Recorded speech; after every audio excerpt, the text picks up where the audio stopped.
Stand clear of the closing doors, please. Welcome to Subway Sports Talk. My name is Peter Kennedy, and I am your host. Thank you so much, as always, for tuning in to SST on Apple Podcasts app, Spotify, and now on YouTube. Here to talk about some NBA stuff. Of course, we're in the middle of the conference finals. Now, unfortunately, said conference finals haven't been the most exciting in regards to dramatics or just a close game in general, but we do have some interesting takeaways. We have some stuff to talk about that could mean something moving forward into these series, into the finals, and then even more so with one specific thing I want to talk about in regards to the entire league and in regards to one player on his path to becoming a true superstar. So we're going to talk about the Mavs and the Warriors in a minute. But first, I want to start off with the Celtics Heat series, in which the Celtics now took the 3-2 lead with a dominant win over Miami. And I want to focus on one guy. That's Bam Adebayo. It's time for Bam Adebayo to step up his offensive game and become a true scoring option that he has only shown flashes of to this point in his career. However, when I watch Bam Adebayo in these moments, when he decides to be aggressive, I see somebody with a plethora of moves, a great deal of touch, and somebody who should not be teetering around 20 points per game, but should be well above 20 points per game on a very consistent basis. I went back and did a little bit of digging on his numbers. There's no overwhelming support at this point in time that he needs to be taking 15 or more shots per game, but I'm going to go ahead and say that needs to become a thing as soon as possible. This past season, including the playoffs, the Heat are 11-7 when Bam Adebayo takes 15 or more shots, which is a nice number, but not an incredible one. But this team needs him to change how he plays offense.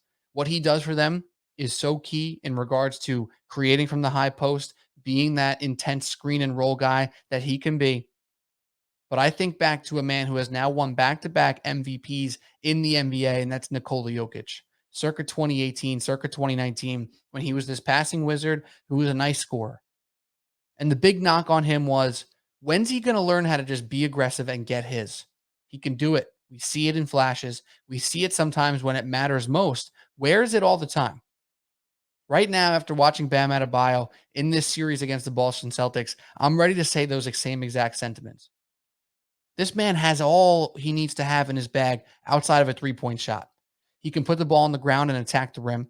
He can make a pass as good as almost any big man in the league. He can attack offensive rebounds. He can be a screen and roll, and he can shoot from the mid-range with decent success.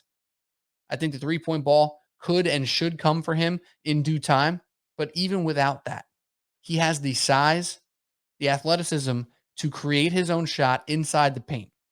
And that's something he needs to do way more consistently. There comes a point when you're on a team like the Miami Heat, when Tyler Hero's hurt, and you're now relying on Gabe Vincent, Max Strus, and Duncan Robinson to shoot 50% from three to just keep you in a game. Where Bam has to look at himself and say, it's my time. Jimmy doesn't have it right now. Even if he did, we need to be co-partners here. We need to be co-stars here.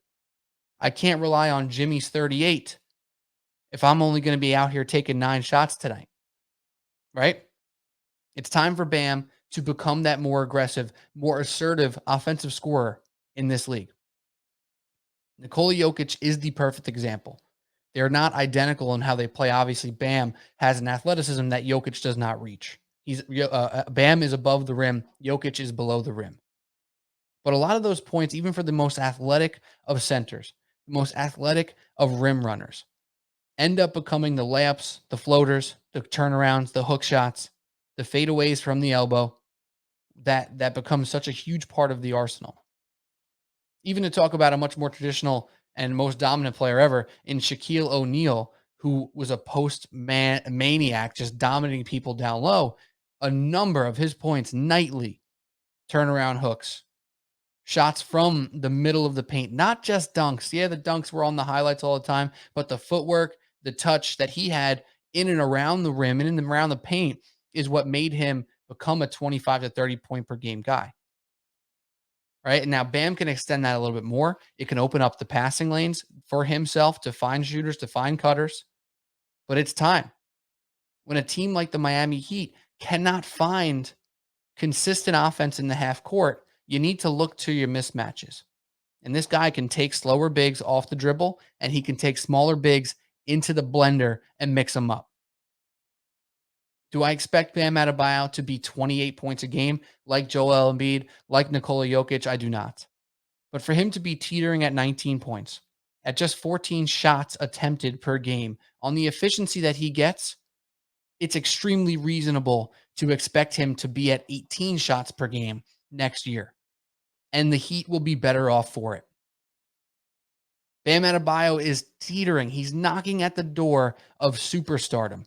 A guy who will be on all-star teams every single year, who will be a defensive player of the year candidate as long as he plays enough games, and a guy who will be looked at as an all-NBA team level guy with what he currently is right now. But if he and the Miami Heat need to take the next step into titles contender, which they are right now, into actual finals favorites, it's going to be on the shoulders of Bam Adebayo figuring out how to be an assertive scorer along with all the other amazing things he does so well. Because he does them. He checks all the boxes for what you want in a big man. Can guard every position, can bang down low, can rebound and block shots, can pass from the elbow extended, can screen and roll with the best of them. But what will unlock him and make him a near MVP caliber player? He's not going to be a top 5 player in the league, but he can put together one of those seasons where he's voted 4th in the MVP ballot. He has that potential, but it needs to come when the offense follows, or vice versa. It'll follow when the offense comes all the way around. And if you think it's outrageous, just remember what we said about that man who's now won 2 MVPs, Nikola Jokic. Oh, man, he's awesome. But what's it going to mean if he's just going to be passing all the time, not asserting himself as a scorer when the Nuggets clearly need it? We saw what it's become. An MVP caliber guy with or without his co-stars. Bam Adebayo currently has a co-star in Jimmy Butler. He has some young talent and some shooters, but they need him to become a superstar, to ascend to a 23, 25 point per game scorer, and he has it in him. And it will happen, I think, next year. But if they have any chance in this series, it has to be on the back of Bam and Jimmy Butler, not Jimmy Butler with a hopeful sprinkle of Bam offensive scoring. Otherwise, in this series, man, I got to be honest here. The Jayson Tatum side of things was interesting tonight because we're talking in the group chat and you're seeing on Twitter and we're talking about Tatum and all his prowess. And then you talk about some of the struggles he's had where it seems like once per series, almost twice in this series now, where it's an absolute dud. It's a stinker performance. When he's bad, he's bad.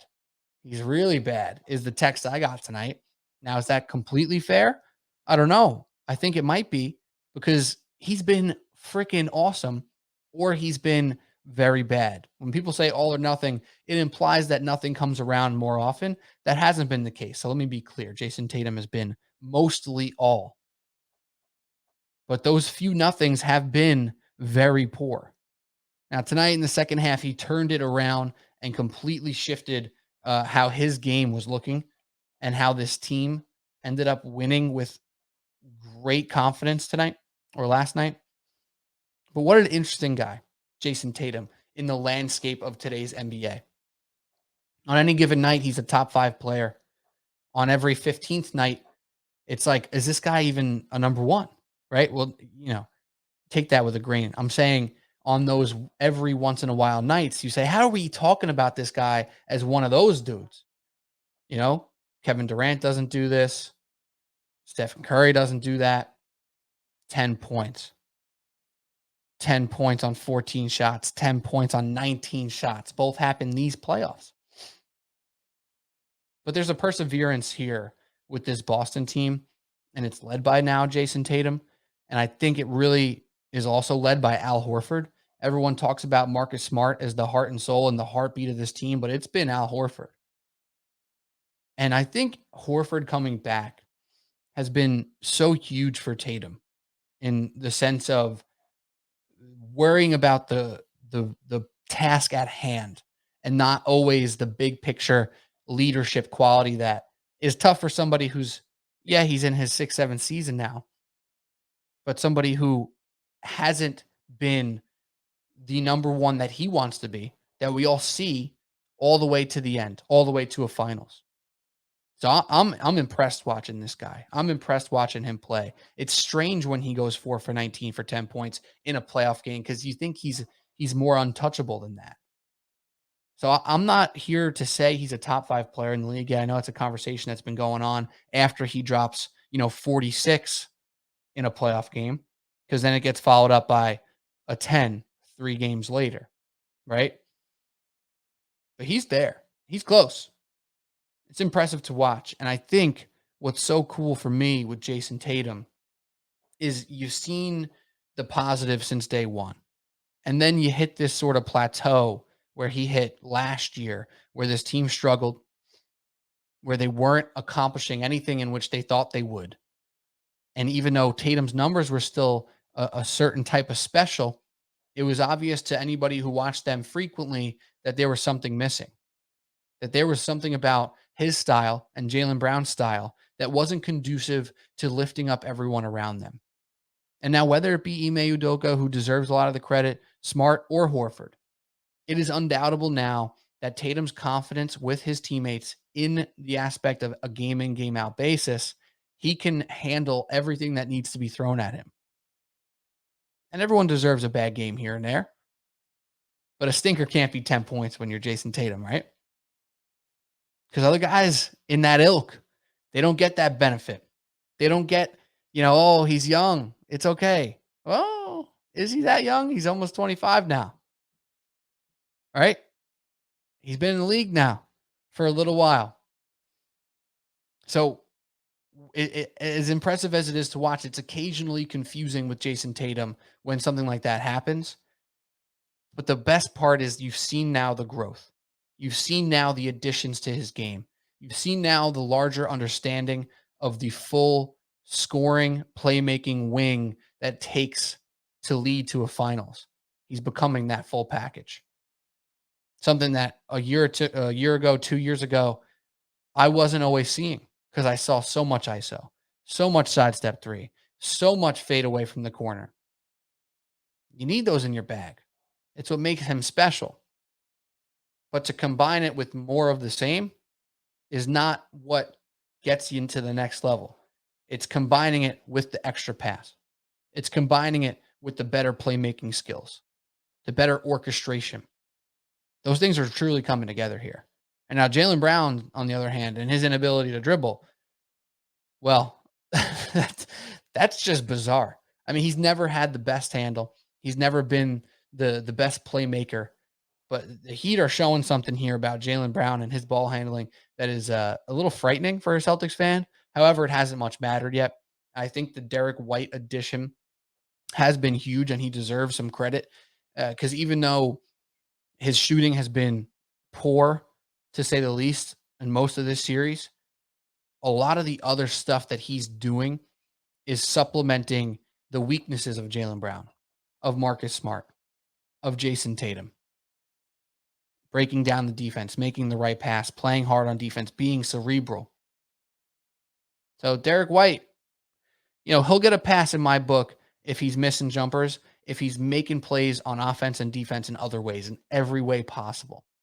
And that's why the Celtics are going to win this game. That's why this series. That's why they're going to be, I think, if not favorite, it's going to be just about even going into the next series with the Warriors. Because this team's got depth, it's got balance. And when you have a guy like Tatum, who can do 30 per game over the course of a series, who may not have a 4 for 10, 12, 10-point stinker, because it's not like it happens every day. It seems to happen every week and a half. It might not have that against the Warriors in the finals, if they so get there, of course. This team's strong. We were worried about the Heat's ability to score in the half court against this Celtics defense. Guess what? That's the case. They got balance. They got shooting. They got versatility. Celtics are no joke team. It's fun to watch for the most part. Sometimes it's annoying. But it's impressive to see a team that's been in our forefront. It's been in our eyeballs now for 5 years, since Tatum's rookie season. since Jaylen Brown was a young one, where they're making a conference finals before they ever should have. And we waited for the full package. You say, oh, they're great. They got so much time. They got years together to grow on this. And then a couple years in the middle there, a little bit disappointing. But now 5 years later, after that original conference finals run here, we're seeing the growth. And we're seeing a lot of the stuff that gets portrayed as their negatives, their weaknesses earlier on, now being changed for the better. To make a very strange comparison here, I remember doing a podcast about Carson Wentz over this course of the season before the final meltdown. And my main point was, when he was the quarterback for the Eagles, the big question mark, all the negatives that were being pointed towards him had to do with turning the ball over, playing hero ball, not making smart decisions, trying to do too much, right? And what he did in Indianapolis was make the wise decision, play a little bit more conservative, truly cut down those turnovers. All the things we asked of him. To that, I thought he deserved credit. Now, did he deserve credit for blowing it in the final 2 weeks of the season? Absolutely not. Different story. But the Celtics deserve credit in the same regard. Not enough orchestration from their point guards. Marcus Smart steps up. Not enough playmaking from their wing and Jayson Tatum and their superstar. He rounds out his game. Al Horford, can he really do it? Yes, he can. He's back and he's as good as ever. Grant Williams, can he really shoot? Yes, he can. Can the defense withstand opposing offenses coming at them? Can they become truly elite into the playoffs? They're doing it now. So all the things that were slightly holding them back over the past 5 years, they've gotten better at, individually and as a team. And that's really all you can ask for as a fan. Whether you're a Celtics fan or just an NBA fan like myself, who watches these teams over the course of years. And I've been frustrated on this very podcast about Brown and Tatum for understanding how much talent they have and not always putting it in the right direction. When the adjustments are made and things move to where you thought they should, you have to tip your hat. So that's what I do here to the Boston Celtics. Shout out to them. One more win to make the finals. A run that not even at the beginning of the season, but a month and a half into the season, nobody was calling.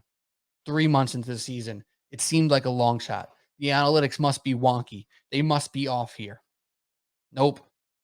Point guard play's been legit. Jayson Tatum's been awesome.